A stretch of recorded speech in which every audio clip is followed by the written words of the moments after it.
Yeah, I know what you're thinking. You can get a job in the Middle East simply by trying or by magic, through others, or by fluke.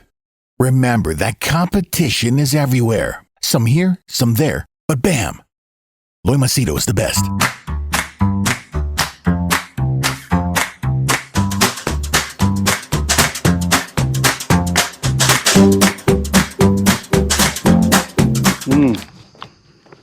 Guess what? No rain. Oh goodness. I was actually hoping it will not rain because it has been so long since I took a video outside. So I was like, sheesh man, I'll finish my run fast. So I ran a shorter distance and I can make a video outside.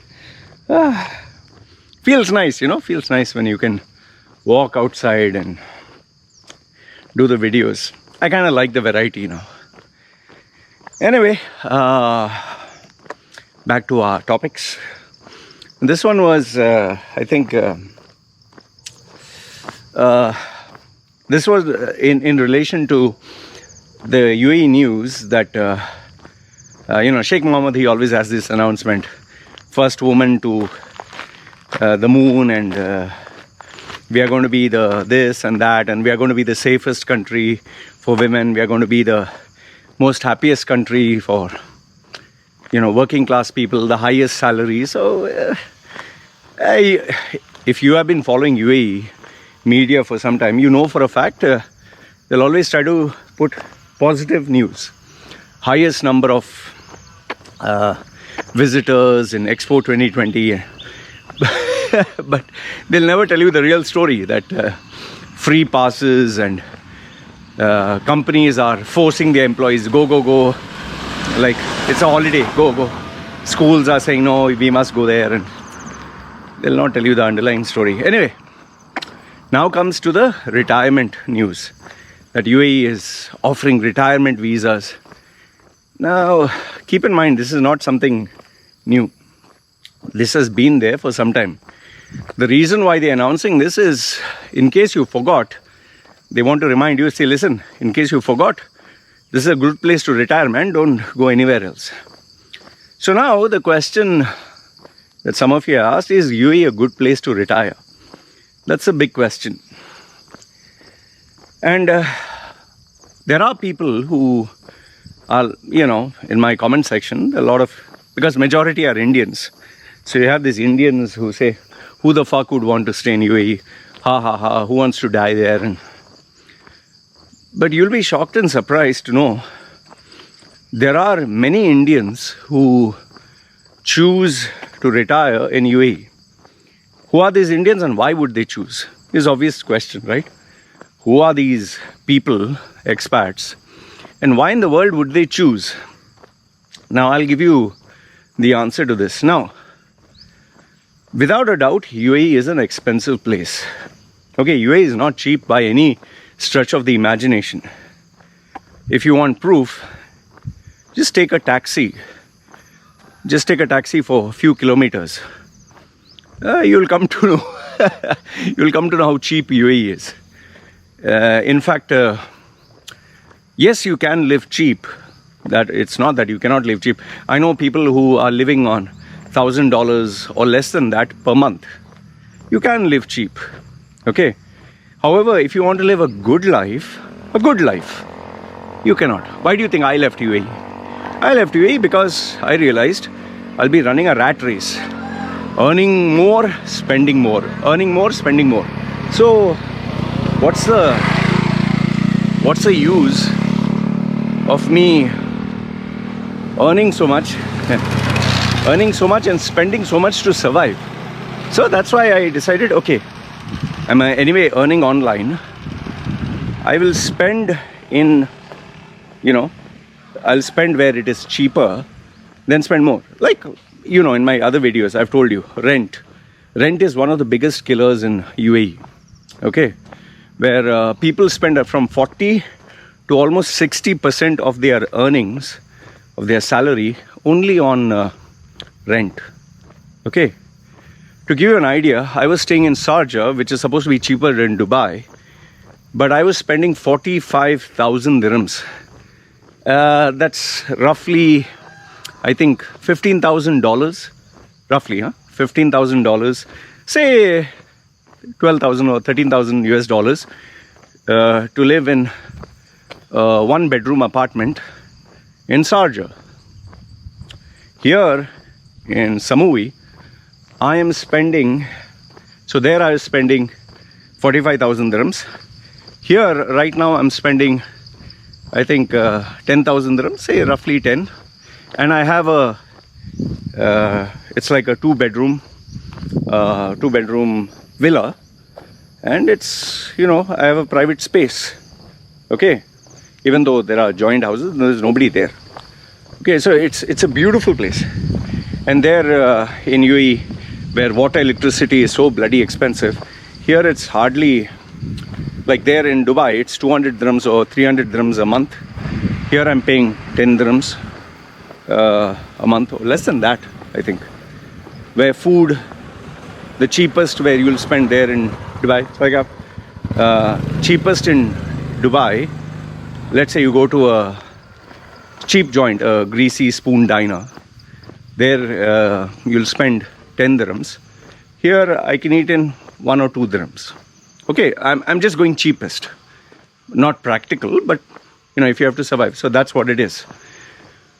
So that is why I chose to come here, because one is, if I had to make the move, I had to do it before 40.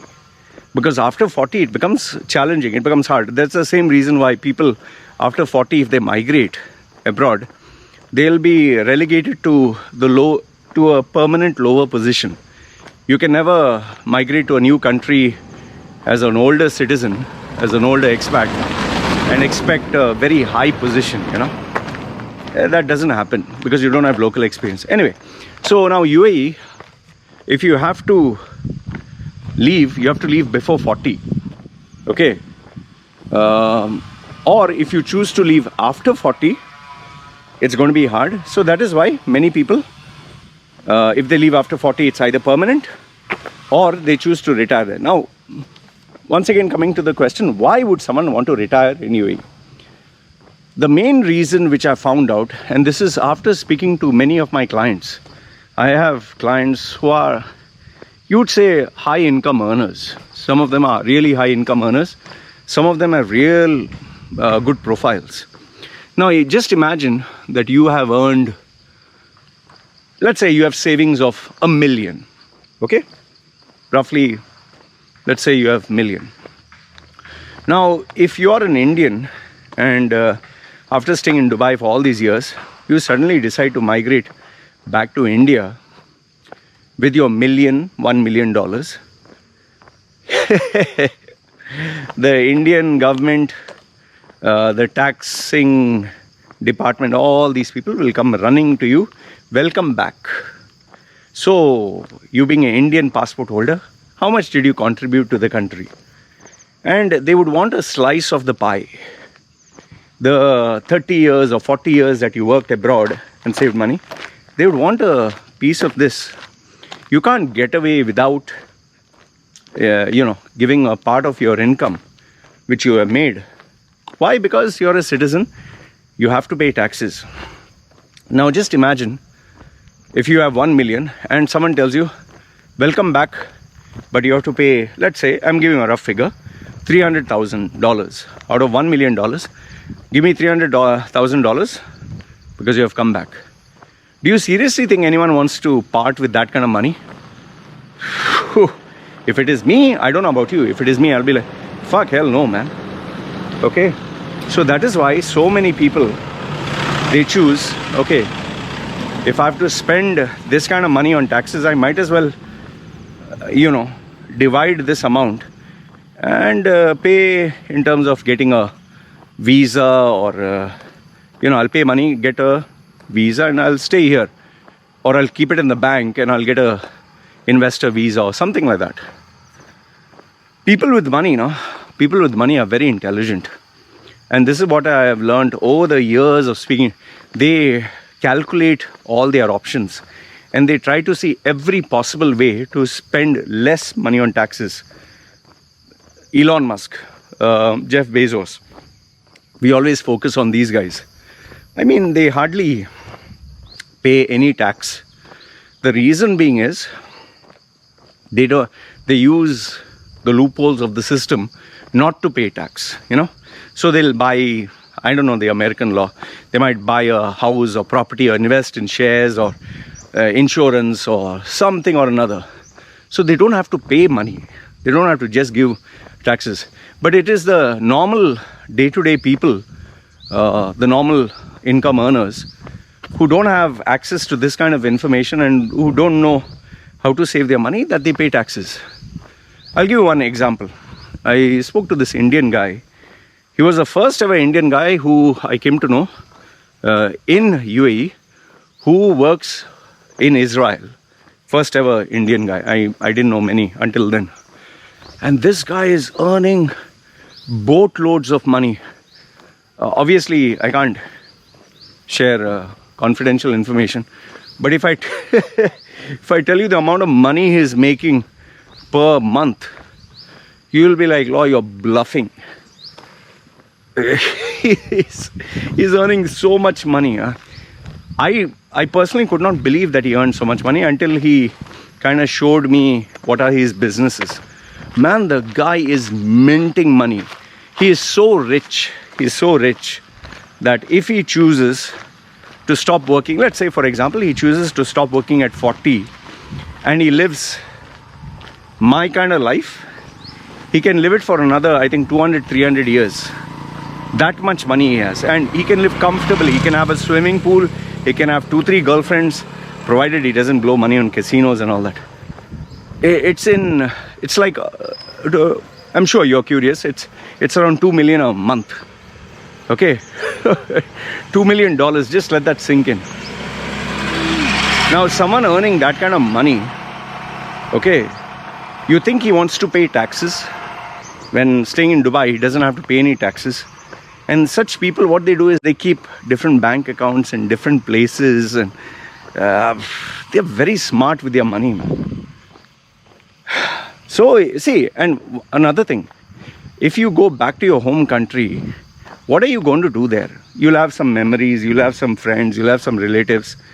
But now, maybe if that is important to you, you'll go back. Otherwise, for some of our Indians, because India's population is majority in India, and I'm an Indian passport holder, I can tell you firsthand, most of our Indians, they are not comfortable going back to India because the infrastructure, the roads, the politics, the mentality, they don't want to go back.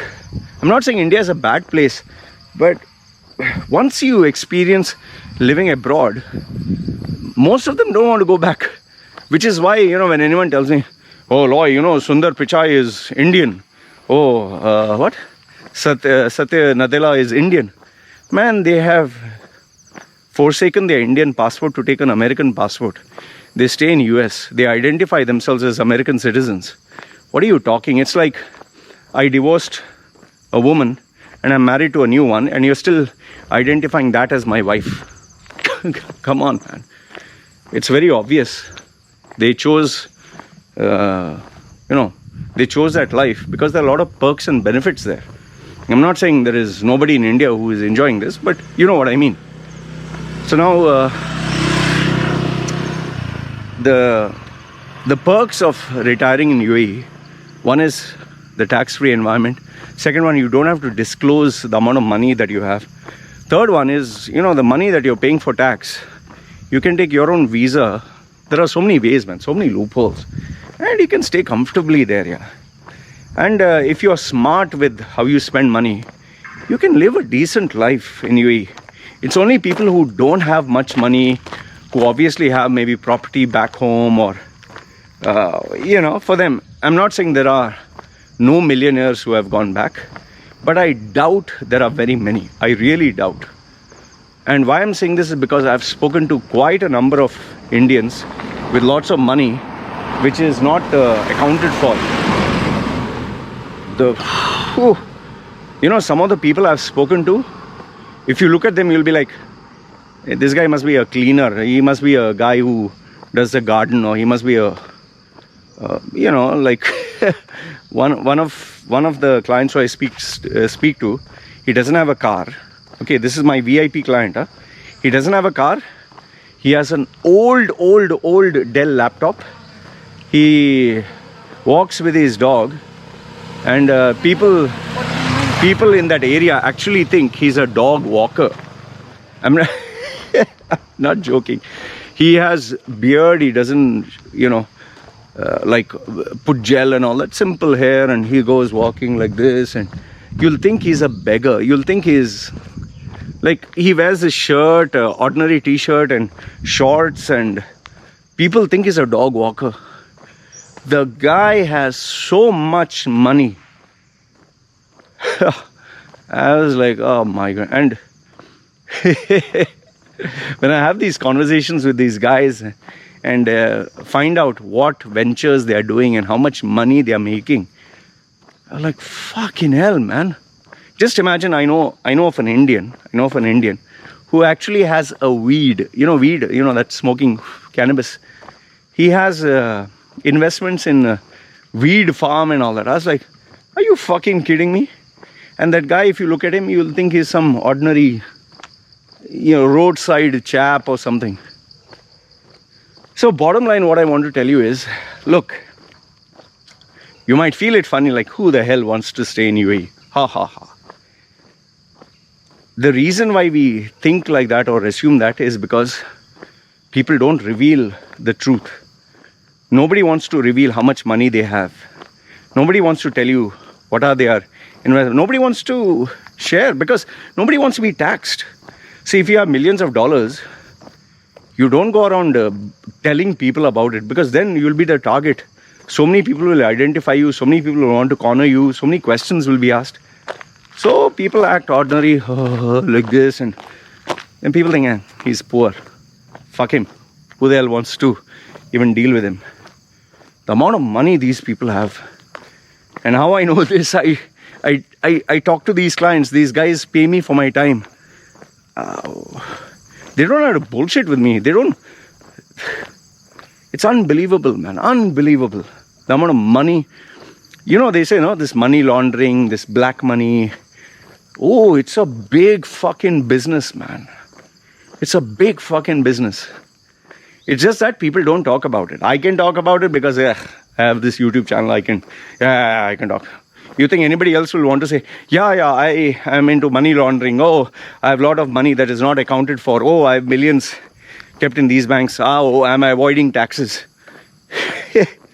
In fact, our Indians themselves, actors, actresses, and politicians and all, the amount of money that they have offshore. If once you get into the circle and you come to know the information and stories, you will be like, bloody hell, this guy who dresses up like this or acts like that or looks like this, he has that kind of money? The problem is we just fall for social media show-offs.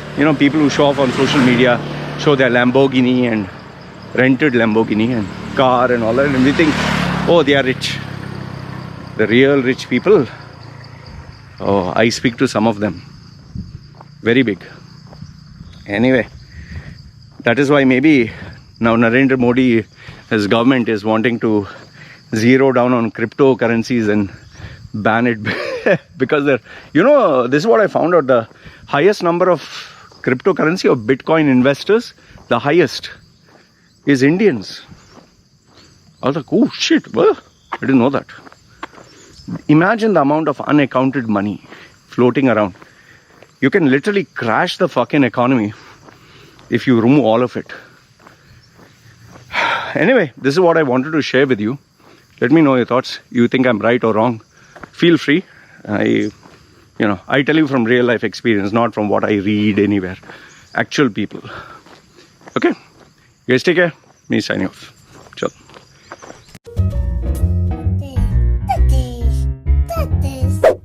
Yeah, I know what you're thinking. You can get a job in the Middle East simply by trying or by magic, through others or by fluke. Remember that competition is everywhere. Some here, some there, but bam! Loy Macedo is the best.